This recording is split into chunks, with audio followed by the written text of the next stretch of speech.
From Hollywood, California, the Lux Radio Theatre presents Errol Flynn, Brian Aherne, Jackie Cooper, and C. Aubrey Smith in Lives of a Bengal Lancer.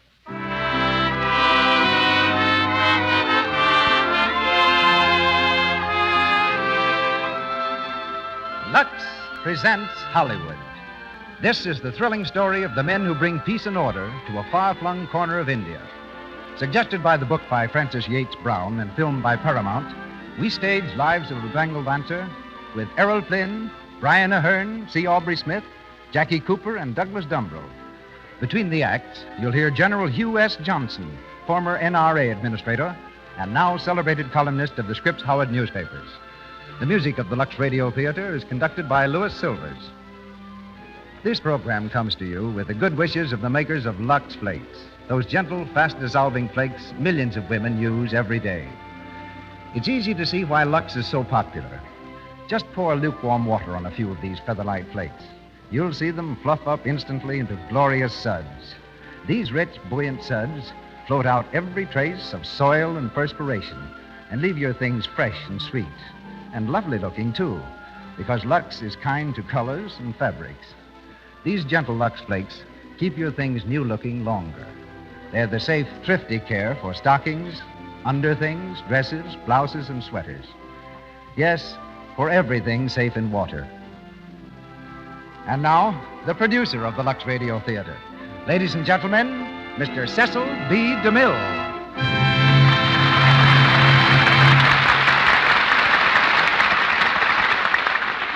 Greetings from Hollywood, ladies and gentlemen.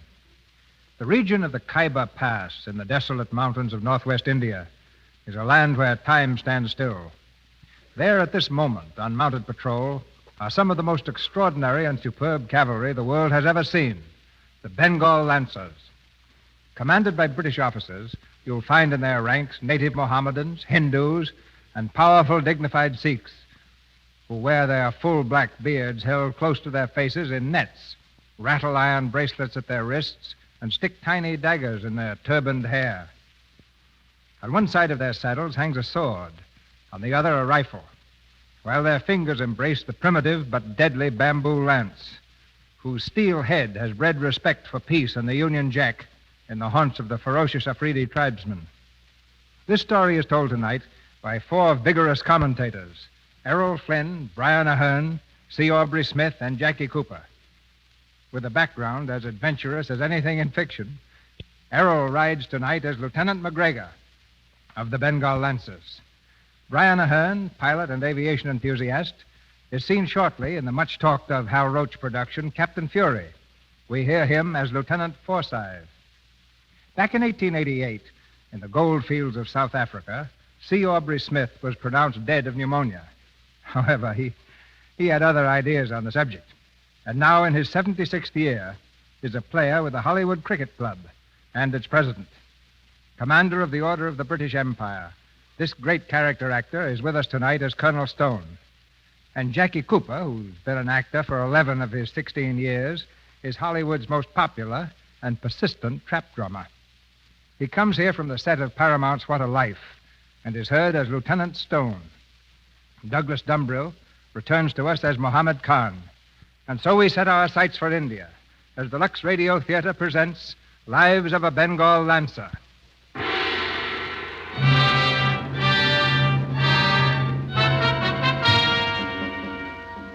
India, the India of the northwest frontier. Looming like frowning barriers are the mountains, rugged cliffs ideal for sniping, from which the bloodthirsty hill tribes swoop down, eager for battle against a handful of seasoned British soldiers. Here is stationed His Majesty's crack Indian Regiment, the 41st Bengal Lancers. On an almost impassable roadway, a small detachment of Lancers struggles upward into the hills. There's no sign of life above them, no movement on the cliffs, but suddenly... Column, halt! Well, there you are, Hendrickson. I told you they're up there. I never doubted it, Mr. McGregor. Well, what do we do? Just stand here and take it? We go forward slowly, but on no account do we return fire. But they're Colonel shooting at us, Stone's man. orders. What did he send us out here for? I don't know, McGregor, and neither do you, but the Colonel does. Forward! Hendrickson, this is suicide. I don't mind getting pink, but I want at least one shot at the beggars. Where I come from, Where you come from, the Royal Canadian Mounted always get their man. But you're not in Canada now, Mr. McGregor. There. That's Lawton. He's down. Now we can start something. No, I tell you. Colonel's orders. Hold your fire. But the old fool can't have foreseen this, Hendrickson. Look, Mac, I'd like to have you with me in war, but for peace, you're a little too... Hendrickson. Call him, halt! Hendrickson, where is it? Impulsive. That's what I was trying to say. Mr. McGregor, is Captain Hendrickson hurt, sir? He's dead. Open fire! Break every tree and rock on that cliff. Go on!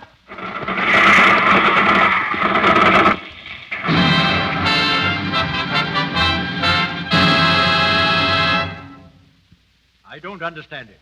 I gave definite orders to Hendrickson that our detachment was not to return fire. Perhaps there's some explanation, Colonel Stone. All we know, at least till they get back, is that there was a skirmish and we drove the Afridis back into the hills. Skirmish, yes. With Mohammed Khan himself. Mohammed Khan? Certainly. He was nibbling at my bait, too. If he'd come down off that hill, I'd have had him at last. 4 detachments were standing by in the rear to surround him. So that was your plan? Of course. Now I can't prove it was Mohammed Khan. I daren't touch him. I'm shocked at Hendrickson. I thought him a good officer. Perhaps, sir, if you'd explain to the detachment that they were only there as bait. Explain orders? Explain orders to subordinates? I'm surprised at you, Hamilton. What is it? Mr. McGregor, sir.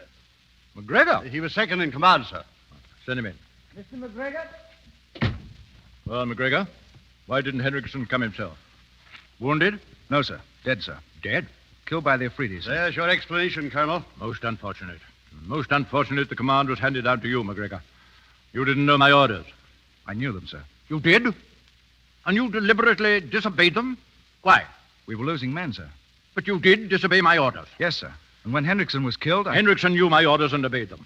Hendrickson was a good soldier. This is more than I can say for you. You will go to your quarters, Mr. McGregor.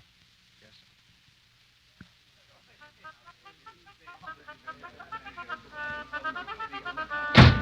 I say, easy on the bungalow, Mac. You're looking very sour, Mr. McGregor. Would you mind turning the other way? You disturb my music.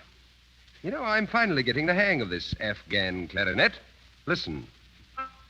Oh, will you please lay off that thing, Forsythe? Oh, certainly, Mr. McGregor. Oh. What's the matter, Mac? Been reprimanded? Yes, old Ramrod Stone. I'm no soldier, apparently, because when I'm attacked, I fight back. I was afraid you'd get in trouble over that patrol business. Why, you knew Hendrickson had strict orders not to fire. I was speaking to Mr. Dawson, Forsythe. I beg your pardon, old man. The colonel's been on this border 20 years, Mac. He knows it pretty well. And I don't, I suppose. Well, I know enough to fight back when my men begin to fall. Stone's got nothing but a ramrod for a backbone. Oh, yes, I know he's a terror for drilling. But when it comes to the real thing, what's he got? Nothing. Bravo! Hurrah for Mr. McGregor! Why, Mr. McGregor. Yes, and here comes the other boot. And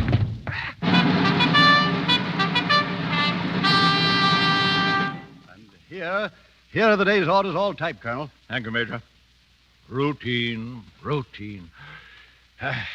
What's this, Major? The subaltern replacement for Hendrickson. He arrives tomorrow on the Delhi train. Oh. What are they sending us? Stone, sir, from Sandhurst. From Sandhurst? Yes, sir. Straight to the frontier from military college? Why, he can't even be dry behind the ears. What did you say his name is? Stone, sir. Donald Stone. I see. Huh. You have a brother in the War Office, haven't you, Hamilton? Yes, sir. And who asked you and him to interfere in my personal affairs? A pair of you, maiden aunts, wangling my son into a cushy berth so his father will make things short for him, eh? Will you forget you're my colonel for a moment, sir? Why not? Huh. You've forgotten it. Look, Tom, in 2 years you'll have to retire. Oh, you feel sorry for me, is that it? Not at all. It's only to keep the name of Stone in the 41st after you've gone. Keep the name in the 41st. Sentimentality. You don't know what you've done, Hamilton. He belongs to his mother, not to me. She took him away from me. Hated the army, everything about it. I haven't seen him since he was a little shaver. But the only decent thing she ever did was to put him through Sandhurst. And now you do this. I've a good mind to refuse him. Hardly fair, Tom, to ship him back without trial. Well, you'll have to measure up to my standards. And at the first sign of favoritism from you or anyone else, there'll be trouble. That's an order, Major Hamilton.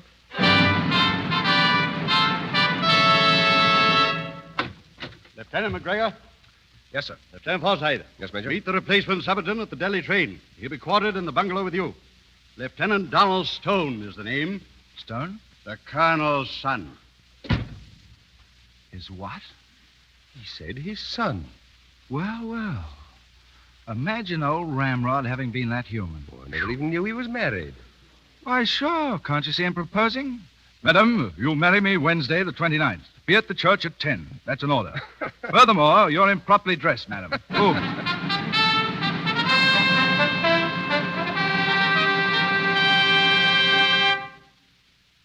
Well, this is the living room. Washroom opens off here, Mr. Stone.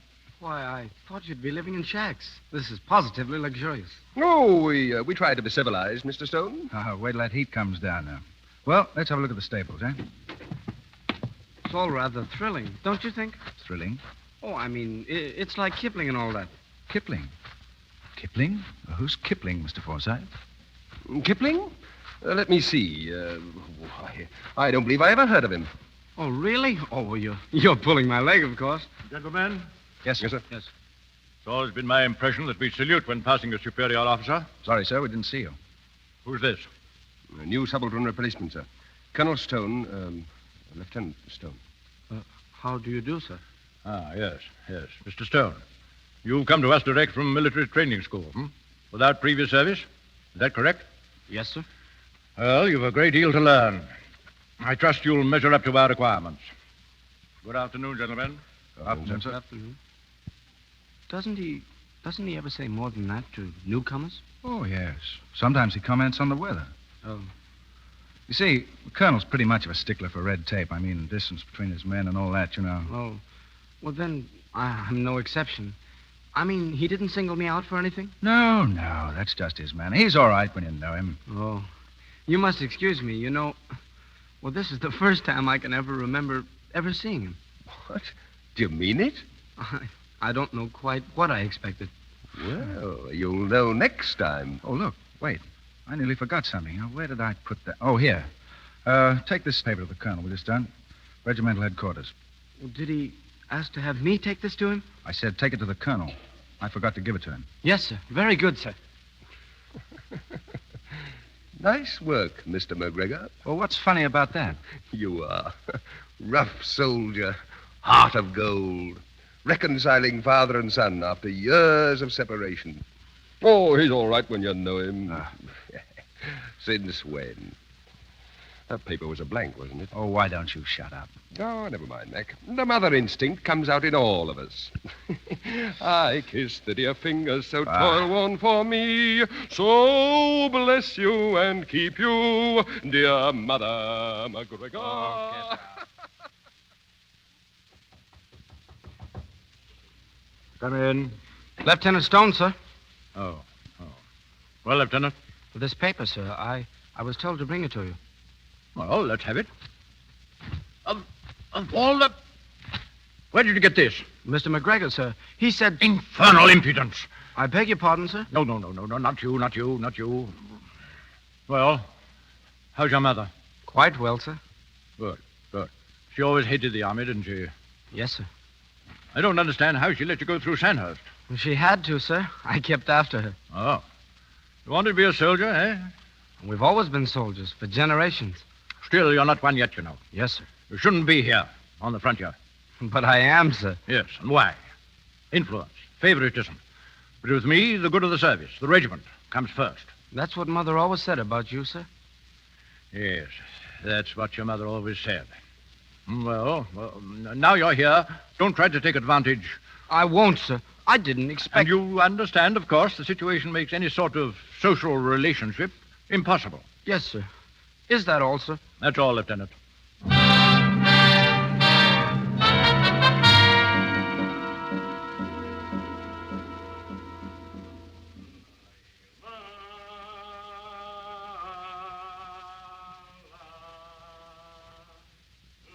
What's that?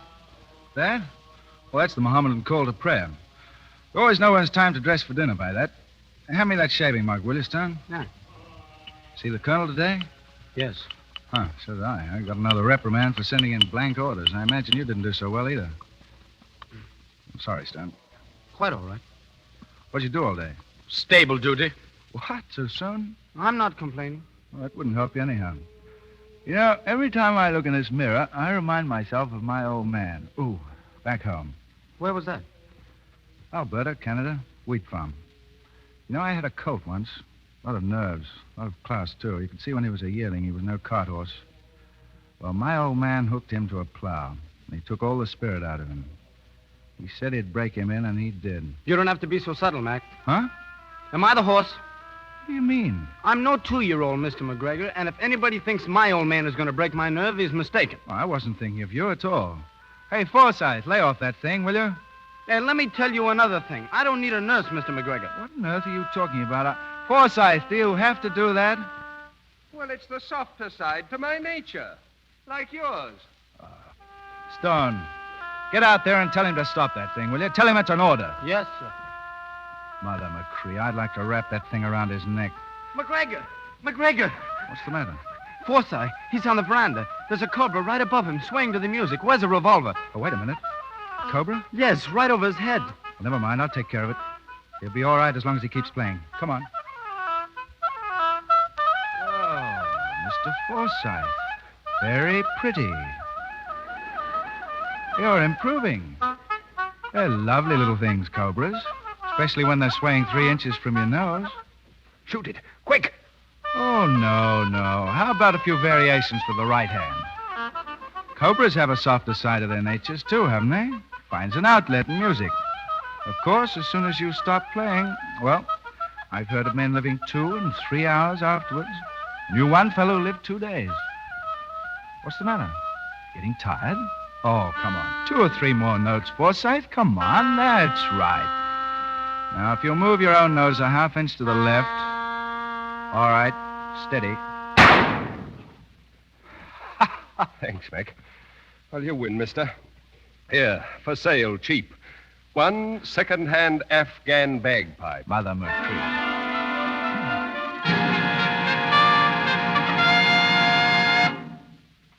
Sent for me, sir? Yes. Take a seat. Mr. McGregor, I assume you're familiar with the roads northeast of Fort Jamrod? Yes, sir. Then listen closely. We suspect there's a coalition of several of the border states being formed against us. We think the ringleader is Mohammed Khan, chief of the Magala. I have a spy in his territory, a Ghazi horse dealer. He's now at Jadput Pass, waiting to get a message through to me. I want you to get in touch with him, and you'll leave at once. Yes, sir. Take 1 subaltern and 10 men. Yes, sir. What subaltern shall I take, sir? Any preferences? Oh, Mr. Stone, sir. No. No service experience. Take Forsythe. Lieutenant Stone hasn't seen any duty yet, sir. If he's ever going to get any experience... Did you hear what I said, Mr. McGregor? You'll take Forsythe, not Stone. Is that clear? Yes, sir. Here are your orders.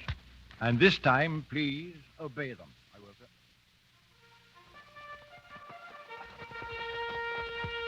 All ready, Mr. McGregor, Mr. Forsythe? Yes, all ready. Why wasn't I sent on this exposition? You've got to tell me. Ready, sir?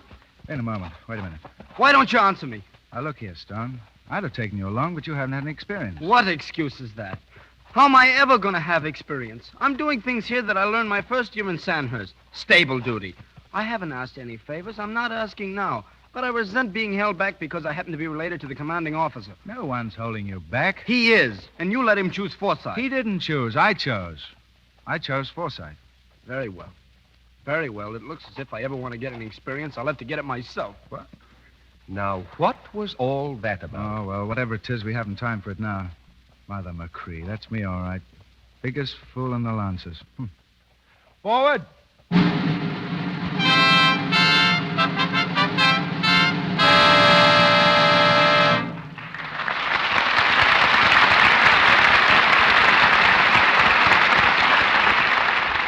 The curtain falls on Act One of Lives of a Bengal Lancer, starring Errol, Flynn, Brian Aherne, Jackie Cooper, and C. Aubrey Smith. During this brief intermission, we bring you that lovable family of the Brownings. It's after dinner, and we find the family in the living room. Mother Browning is reading, and the 2 girls, Dot and Midge, are chattering over their homework. What's your score now, Dot? 18. What's yours, Midge? Oh, gee, mine's only 9. You've beaten me all hollow. What are you girls talking about? It doesn't sound like homework to me. It's our stocking scores, Mother. Your what? Stocking scores. You see, we're trying to make Midge remember to use Lux Flakes for her stockings. So we've made up a little game. Yes, we're supposed to Lux our stockings every night. Only I still forget sometimes. And then we keep track of how many days our stockings wear without getting runs. And, Mother, Dot's worn one pair of stockings 18 days. Isn't that wonderful? Well, it certainly is. What's your record, Midge? Well, I'd have been all right, only I went and rubbed my stockings with a cake of soap a few times, and they popped into runs. What could you expect? Scrubbing your stockings like that, Midget. Well, anyway, I'm better than I used to be. You just wait. One of these days my score will be as good as yours. Well, if you ever remember to always use Lux, it will be. Those girls have the right idea. Try Lux Flakes for your stockings. You'll be delighted at the way it helps your stockings wear longer. Lux saves the elasticity of silk. It's stretch and give.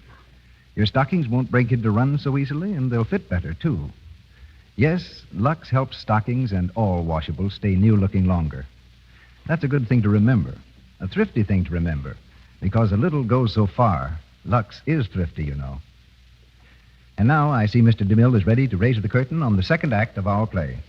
We continue with Lives of a Bengal Lancer, starring Errol, Flynn, Brian Aherne, Jackie Cooper, and C. Aubrey Smith.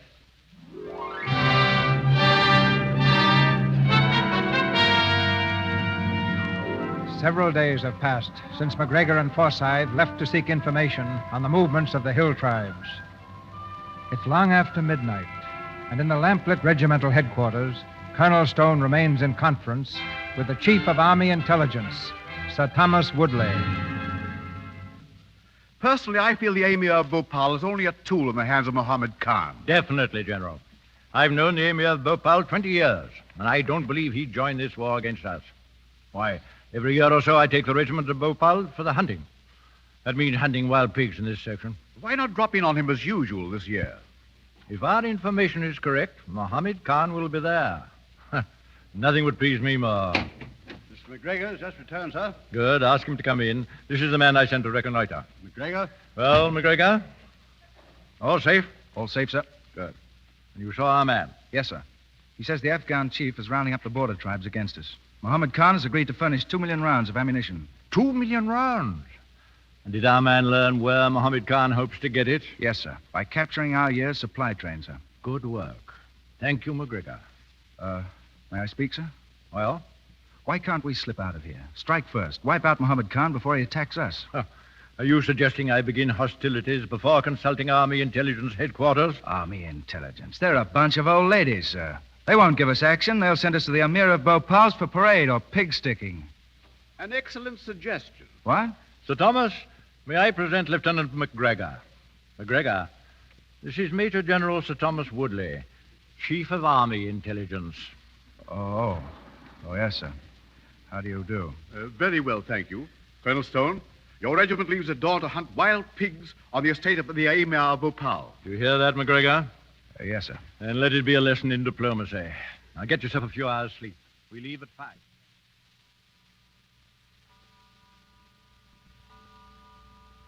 Pig sticking. That's marvelous, that is. Oh, Mac, will you keep quiet? I was just falling asleep. Intelligence Department. Action's just about to bust around here, and all we do is to go and ride over the private hunting grounds of a tin whistle prince, sticking lances into pigs. Wonderful. Sounds rather fun. I ought to be good at that.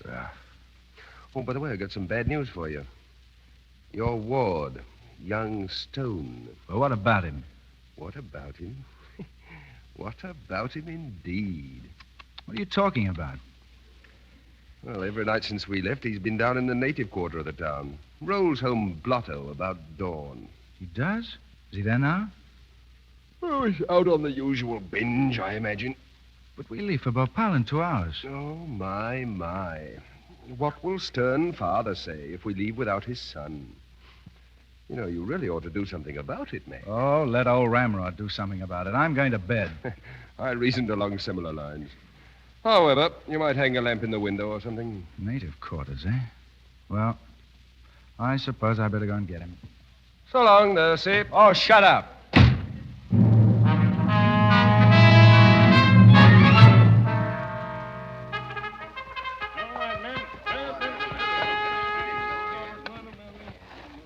Forsythe, Mr. McGregor, you're late.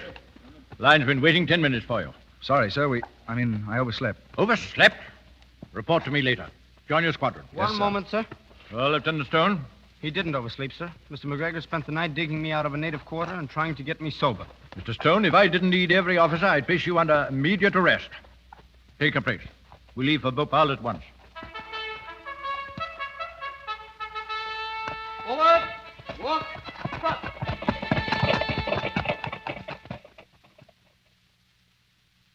Pig sticking. So that's what all this fuss is for, eh? Big reception, fancy speeches. All Bhopal will turn out in the morning for what? Well, I believe you said for pig sticking. Yeah, shut up. If you don't mind, Mac, I rather like it here. It's like something out of Arabian Nights. I say, look, on that bench by the fountain, that girl. Oh, well, Mr. McGregor. Oh, definitely. She is beautiful, isn't she? I wonder who she is. That, my friend, is what I'm just going to find out. You? Well, I saw her first, didn't I? Now, Mac, you know you're lying. I saw no, her. wait a minute. No, really, Toss you it for know it, Mac. I Toss saw it her for it. first. Loser, keep clear. But I say, really, gentlemen. Hey, look out. Here comes the colonel and that chief of the Oxford Brogue. Pull in your stomachs, gentlemen. Now, I'd like you to meet two more of my officers, Mr. McGregor and Mr. Forsythe. This gentleman is our friend and neighbor across the border from our station, Mohammed Khan. Mohammed. Oh, honored, Khan Sahib. Khan Sahib. A very great pleasure, gentlemen. And now, Khan Sahib, if you'll grant me a few moments' private conversation, there are a few things I'd like to discuss. Well, I'll be at Mohammed Khan. The enemy himself. And I thought we came here for pig sticking. Mr. Forsythe, let me give you some advice. Never make fun of Army intelligence. Thank you, Mr. McGregor. And now, I believe we had some unfinished business. Oh, yes. The little slow-eyed number on the bench. Right, heads or tails? Don't bother, Mac. Look over there.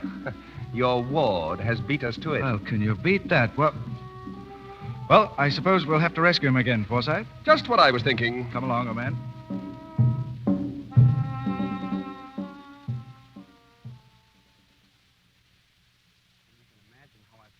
Saw you here, Miss Volenskaya.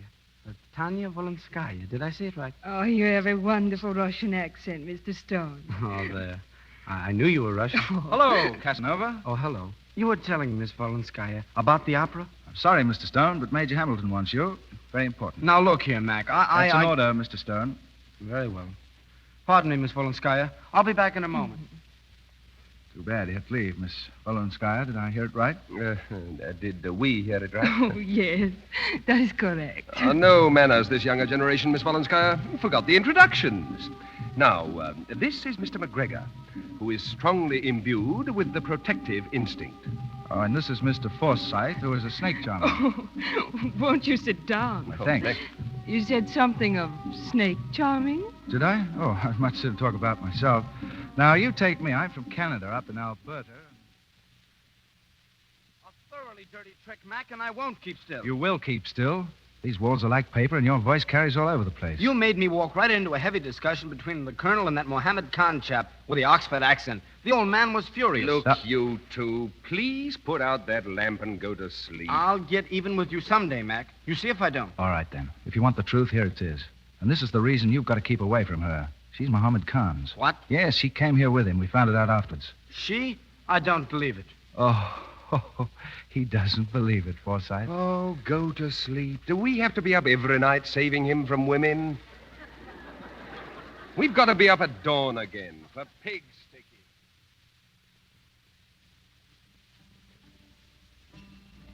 Pacing your tent will not settle your problems, Mohammed Khan. Perhaps not, Tanya, but it will help assuage my anger. Is the great Mohammed Khan angry at the unexpected? You don't understand. I laid a trap for this wise old fox of a British colonel to fall into. I wished him to attack the border while I remain peacefully here.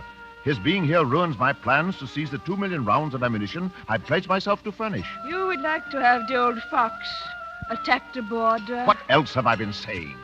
Have you ever taken a cub from a tigress? Is this a time for riddles? What do you mean? The wise old fox has brought with him his cub. He paid you marked attention this evening. Yes, the cub likes me. Now, if that cub were captured, taken wherever you want the old one to follow? My dear Tanya, forgive me. I'm continually surprised to discover intelligence in a woman of such great beauty. Perhaps we have not lost yet, my Tanya. If you could send him a message secretly tonight. At once, Mohammed Khan.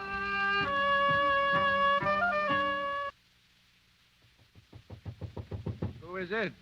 Who's out there? Open the door. Hey, that sounds like Major Hamilton. Of all times to wake a man up. McGregor. Forsythe. Yes, sir. We'll go to the colonel's quarters at once. Yes, sir. Anything wrong? Mohammed Khan and his men have decamped, and they've taken young Stone with them.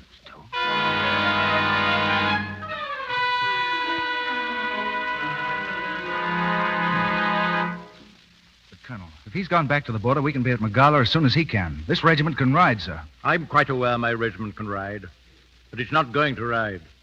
Mohammed Khan kidnapped my son to goad me into pursuing him, to draw the Lancers out of position. He's mistaken his man.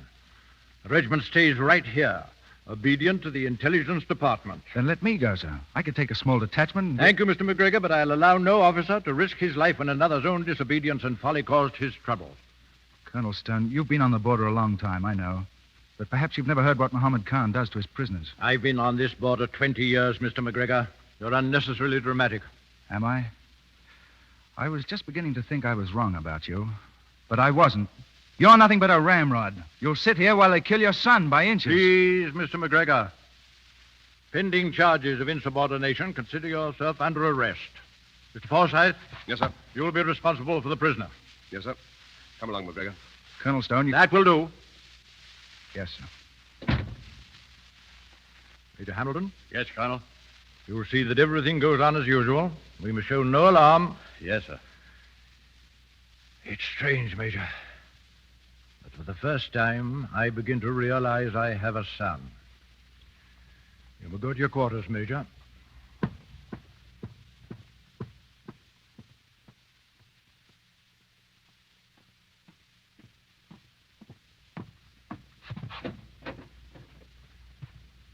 Well, you spoke your mind.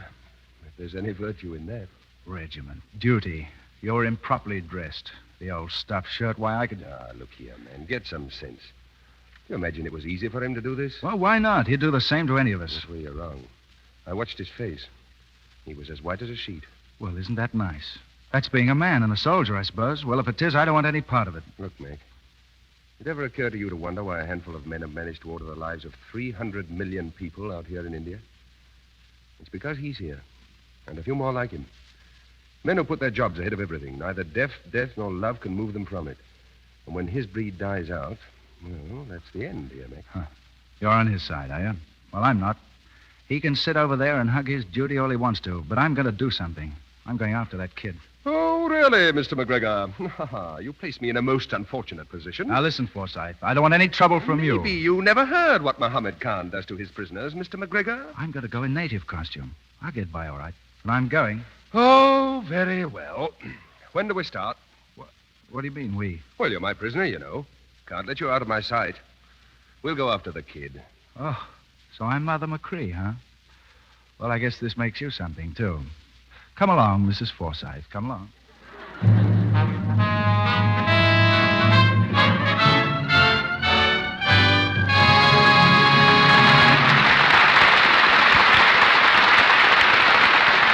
We pause for station identification. This is the Columbia Broadcasting System.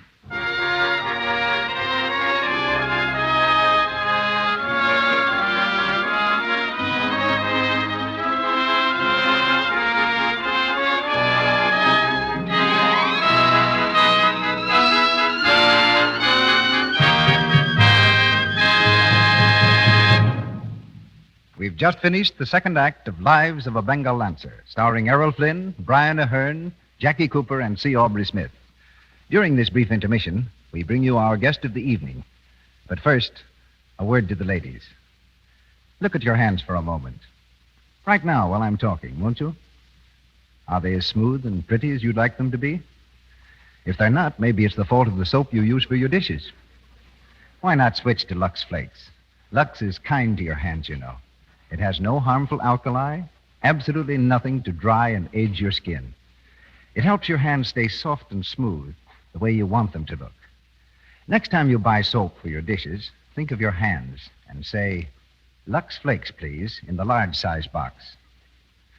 And now, here's Mr. DeMille with our guest.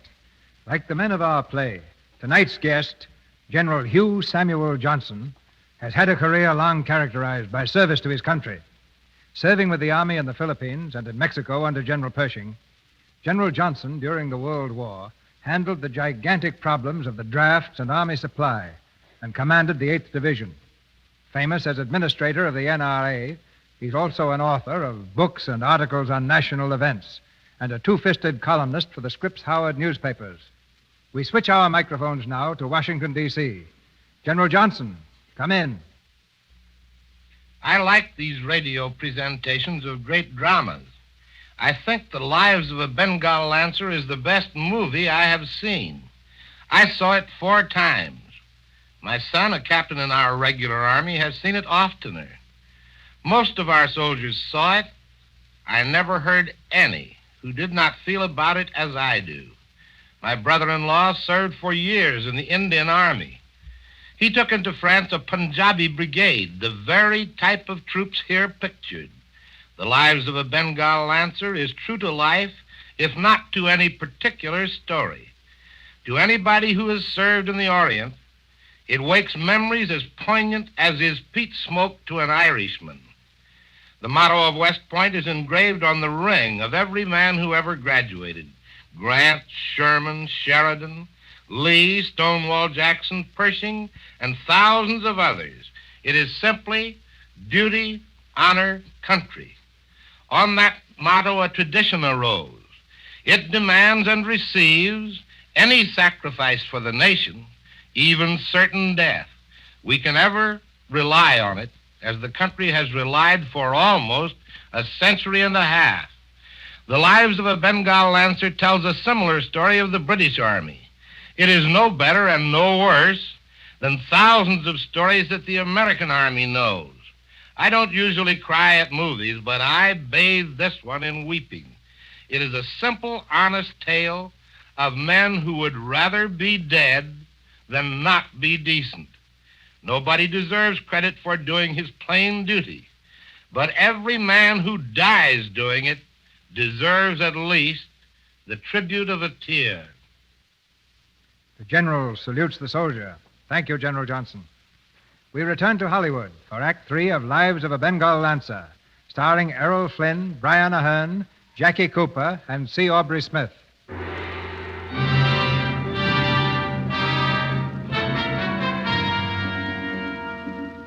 In a fortified valley, nestled among the forbidding Afghan mountains, lies Mogala, stronghold of Mohammed Khan.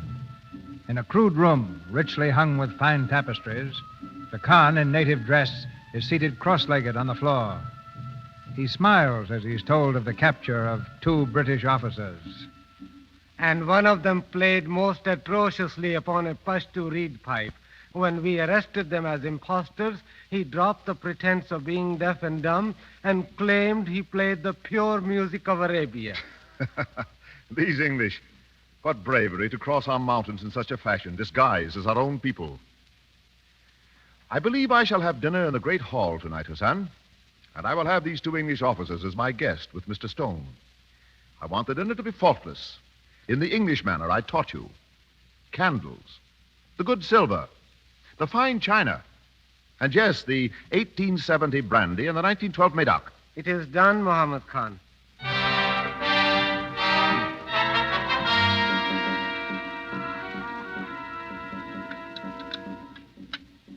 Oh, yes. I've seen some excellent cricket in my day, Mr. Forsythe. I was Oxford 1910, you know. Oh, really? Then that explains your tastes. A really splendid dinner, Khan Saab. The mutton, how was it? Well, now you make my position very difficult. Pride of country, you know. English mutton is acknowledged the finest. More brandy, Mr. Stone? No, thank you. Oh, but you've scarcely eaten a thing. Come, Mr. Stone, a soldier should never refuse to eat, drink, or make love. My sentiments exactly, Khan Saab. Eat, drink, and be merry. For tomorrow... For tomorrow we die. Khan Sahib, I'm getting fed up with this cat and mouse stuff. What's the score? Easy, Mac. You've caught us. Now what are you going to do with us? Mr. McGregor wants action. Well, perhaps you shall have it. It will depend.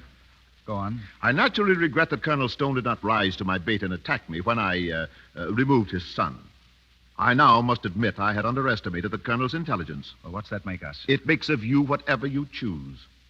In fact, I am prepared to furnish all three of you with horses and a safe conduct pass through the mountain tribes so you may rejoin your regiment. And what's the catch? You have but to answer two simple questions. Watch this one, Mac. I want to know by what route the yearly ammunition train is coming to supply the 41st Lancers and just where the 41st Lancers plans to meet it. Well, when the furry household animal jumped out of the bag, it really jumped, didn't it? Well, gentlemen, you will not tell me? We have ways to make men talk, as you are all no doubt thinking, effective ways. And so, if you will not give the information voluntarily, I will have to call upon experts to assist you. My household guards, gentlemen. Does this mean we're prisoners, not guests? I regret to say it does. Well, that's splendid.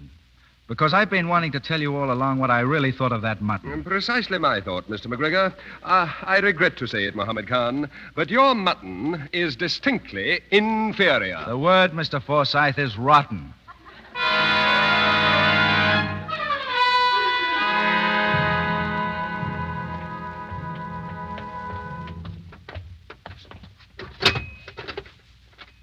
Now, this, gentlemen, as you may have guessed, is the room where we obtain much of our most desirable information. Good God. Steady. Pull yourself together, Stone. Oh, really, sirs? Must I proceed to such unpleasant and absurd extremes as torture? Well, now these are the beginning. They look like mere strips of thin bamboo. However, driven under the nails and lighted, we find them very, warm and persuasive. Lakra Jalao. Mr. Forsythe and Mr. Stone, I will ask you two to watch while we start with Mr. McGregor. Salutary, the effect of watching at times. You devil. Shut up. Thank you, Mr. Forsythe. I dislike dramatics intensely myself. Now, Mr. McGregor, if you will sit down, please. Lakra Jalao. Warm, Mr. McGregor? Now, that ammunition train will be where, please? I don't know. Where? I don't know. Oh, but you do. Think hard. I don't know. I don't know.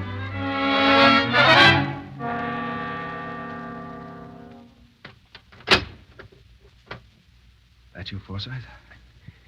Yes. Have a cigarette. They all through with you? I hope so. Seem to have got to the second stage with Stone. I thought they'd busted the whip on me.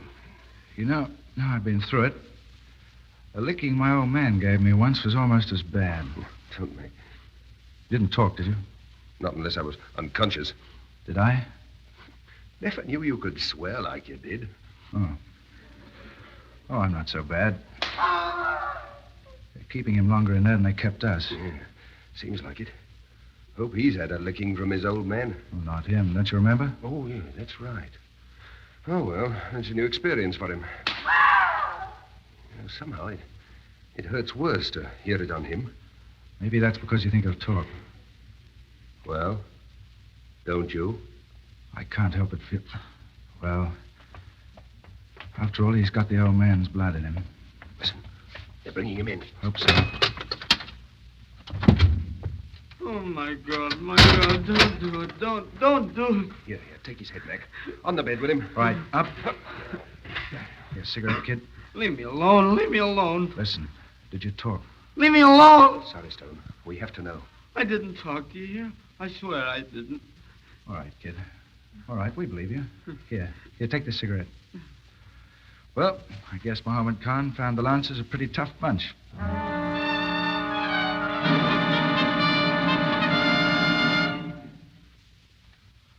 Say, maybe one of you fellas can tell me, when do whiskers stop itching and get to be a beard? Now, that is really a problem for the philosophers, Mr. McGregor. Now, take my own beard.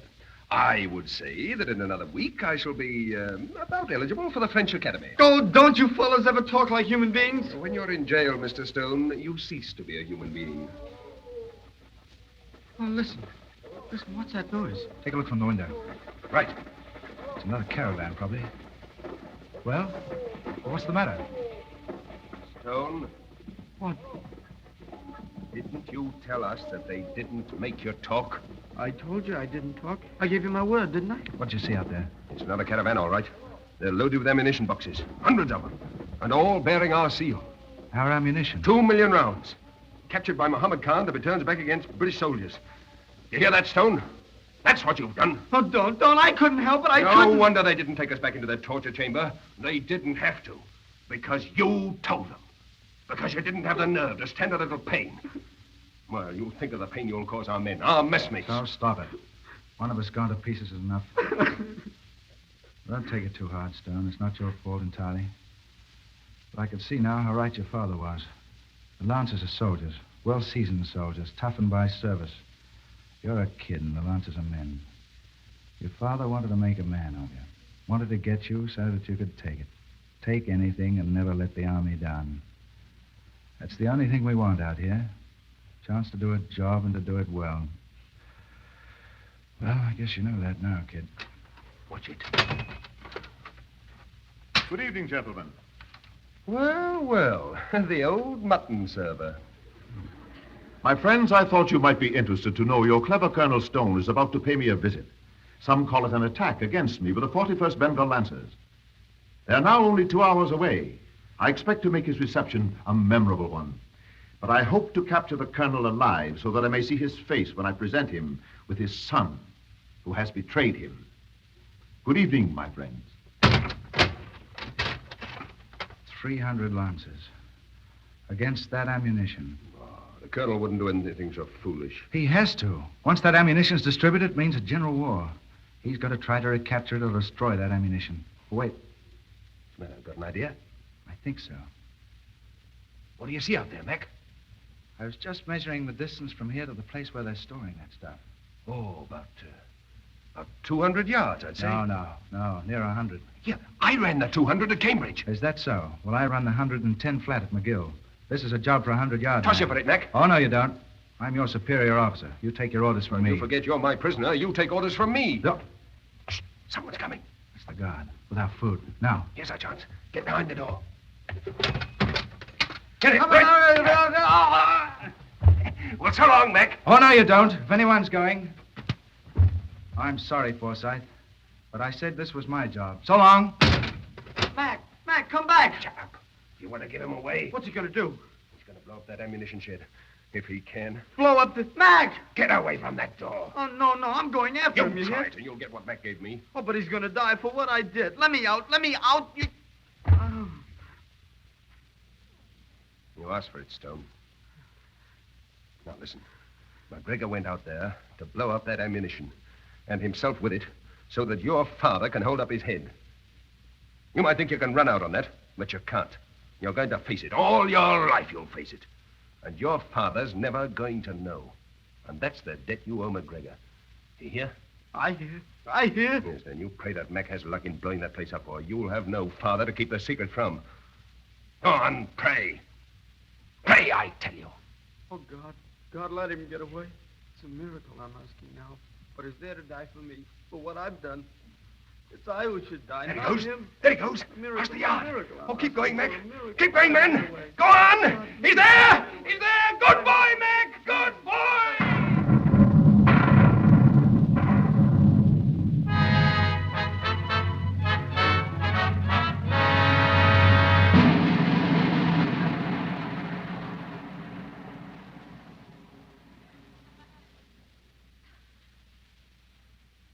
And by the command of His Majesty the King Emperor, and in the presence of this regiment, I confer upon you, Lieutenant Forsythe, the Distinguished Service Order. Thank you, sir. Second Lieutenant Donald Stone, 41st Bengal Lancers, for conspicuous gallantry in action. During the recent siege of Bengal, he broke from the cell in which he was imprisoned and attacked the enemy from within, killing their leader, Mohammed Khan, and thus demoralizing hostile forces when the success of our arms is in the balance. Lieutenant Donald Stone, by command of His Majesty the King Emperor, and in the sight of this regiment, I confer upon you the Distinguished Service Order. My boy. Thank you, sir. Captain Alan McGregor, 41st Bengal Lancers, deceased. At the sacrifice of his life, he destroyed enemy ammunition supplies, contributing thereby to the success of our arms in action before the siege of Mogala. His Majesty the King Emperor has been most graciously pleased to confer posthumously the Victoria Cross upon the late Captain Alan McGregor. In accordance with the custom of this regiment, I place this cross upon the saddle cloth of his horse. Move to the right in column of force. Home force. Right turn. To the left. Quick march. McGregor. Yes, to take it. To take anything. Never let the army down. That's the only thing we want out here. It's a chance to do a job. And to do it well. Well, I guess you know that now, kid.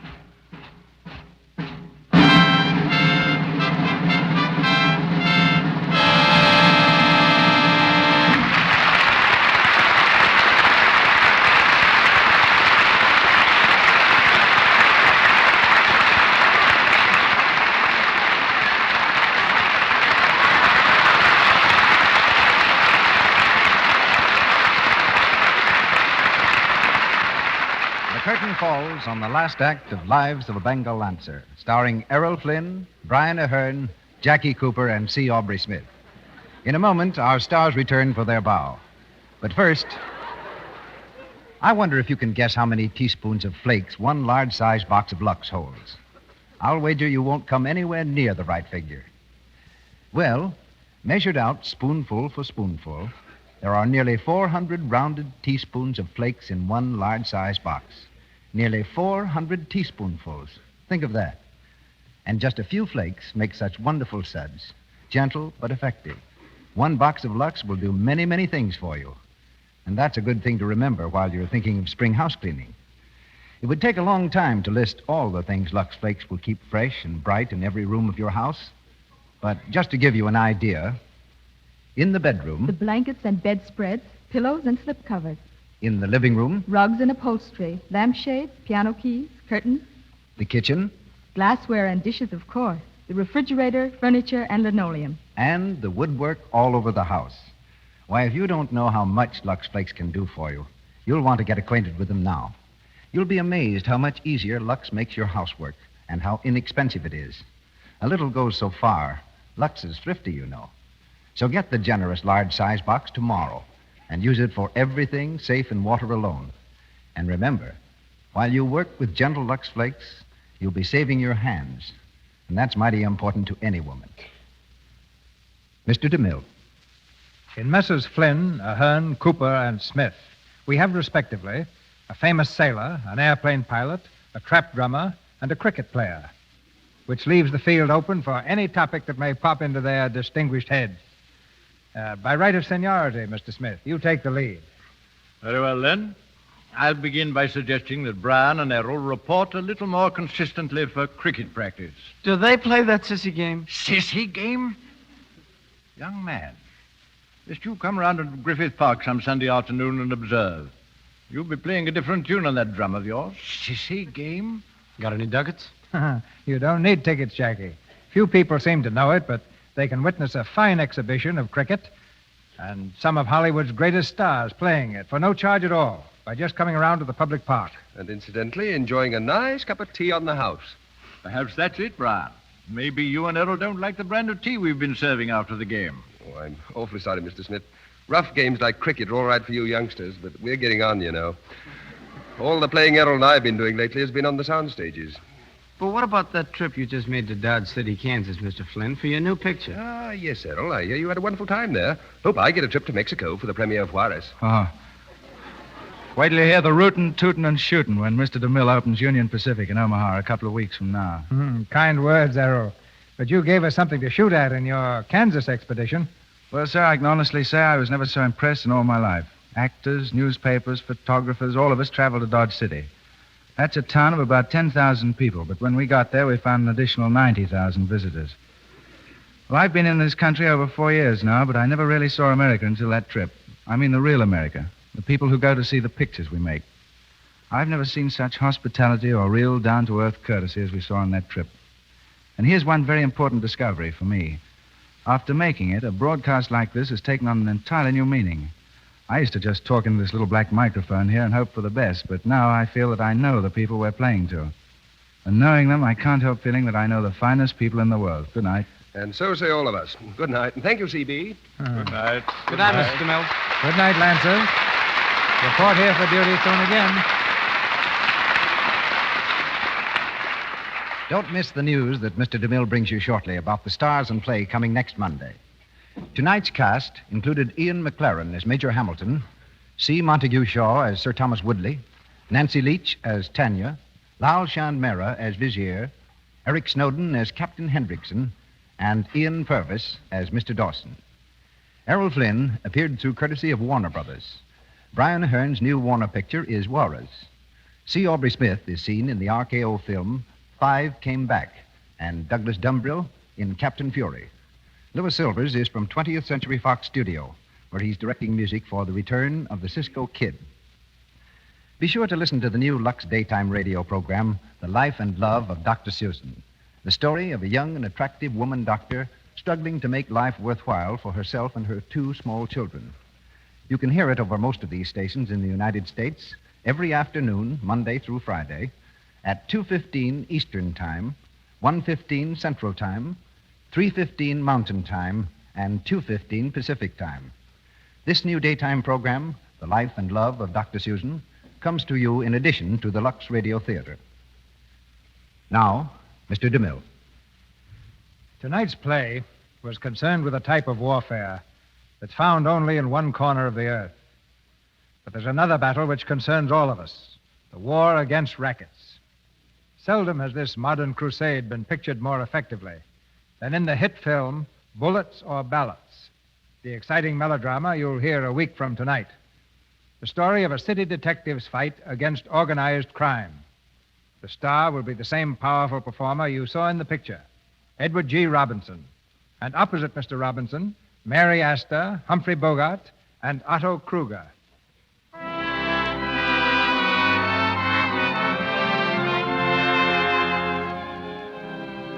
Our sponsors, the makers of Lux Flakes, join me in inviting you to be with us again next Monday night when the Lux Radio Theatre presents Edward G. Robinson in Bullets or Ballots with Mary Astor, Humphrey Bogart, and Otto Kruger. This is Cecil B. DeMille saying good night to you from Hollywood.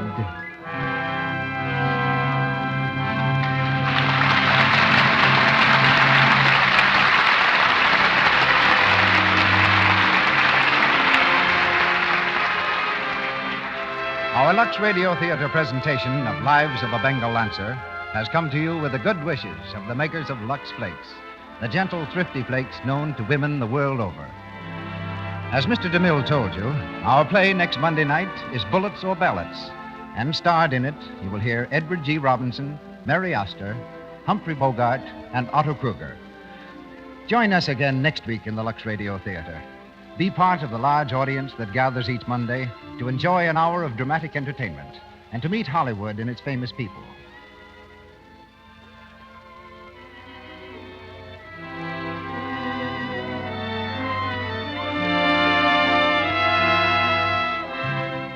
Your announcer has been Melville Ruick, and this is the Columbia Broadcasting System.